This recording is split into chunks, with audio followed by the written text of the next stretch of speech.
సాక్షి TV ప్రసారాలను నిలిపివేయడం చట్టరీత్యా నేరం.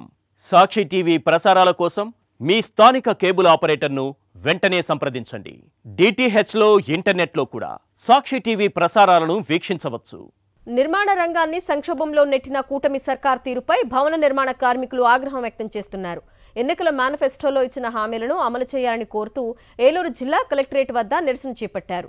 సంక్షేమ బోర్డు ఏర్పాటు చేయకుంటే చంద్రబాబు ప్రభుత్వానికి స్థానిక సంస్థల ఎన్నికల్లో బుద్ధి చెప్తామని హెచ్చరించారు. దీనిపై మరింత సమాచారం మా ప్రతినిధి రాజు ఏలూరు నుండి అందిస్తారు. కూటమి ప్రభుత్వం అధికారంలోకి వచ్చిన తర్వాత ఏదైతే భవన నిర్మాణ కార్మికులకు సంబంధించినటువంటి హామీలు కూడా పూర్తిగా పక్కదారి పెట్టింది. పూర్తిగా చూస్తే కనుక క్షేత్రస్థాయిలో ఇచ్చినటువంటి హామీలు కూడా అమలు చేయాలంటూ కూడా ఏలూరులో ఉన్నటువంటి కలెక్టరేట్ ధర్నా చౌక్లో కూడా భవన నిర్మాణ కార్మికులు కూడా ధర్నా చేపట్టారు. వీరితో మాట్లాడించే ప్రయత్నం చేద్దాం. సార్ చెప్పండి, ప్రధానంగా మీ డిమాండ్స్ ఏంటి అసలు? కూటమి ప్రభుత్వం వచ్చిన తర్వాత భవన నిర్మాణ కార్మికులు పనిచేయడానికి పని లేకుండా, సంక్షేమ బోర్డును అమలు చేయకోకుండా నిర్మాణ రంగాన్ని సంక్షోభంలో కూరుకుపోవడానికి ప్రధానంగా తెలుగుదేశం కూటమి ప్రభుత్వం.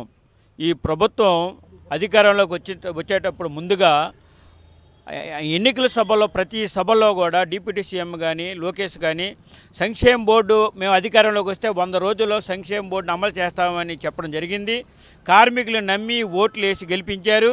మరి గెలిపించిన తర్వాత ఈవేళ సంవత్సరం 8 మాసాలు సుమారు కావాల్సి వస్తుంది. మరి ఈరోజు వరకు కూడా భవన నిర్మాణ కార్మికుల కోసం ఎక్కడా నేను ప్రశ్నిస్తానన్న పెద్ద మనిషి పవన్ కళ్యాణ్ కానీ, లోకేష్ మేము మేనిఫెస్టోలో పెట్టాము 100 రోజులు అమలు చేస్తామని చెప్పిన లోకేష్ కానీ ఈరోజు ఎక్కడా కూడా నోరు తెరవడం లేదు.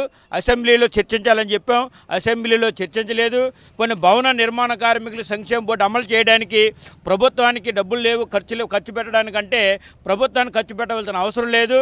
వేల కోట్ల రూపాయలు భవన నిర్మాణ కార్మికులకు సంక్షేమ బోర్డులో ఉన్నాయి.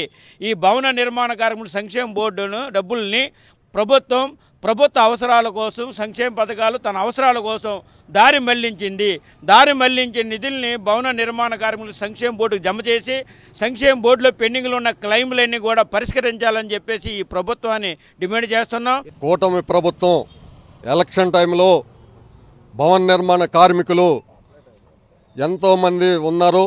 గత ప్రభుత్వం వాళ్ళకు అన్యాయం చేసింది.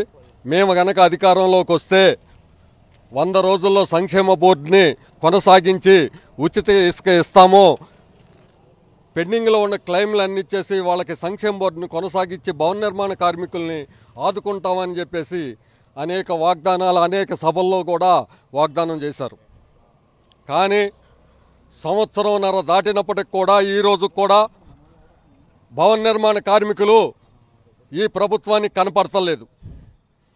ఉచిత ఇసుక అంటున్నారు, పేపర్లో చూస్తున్నాం.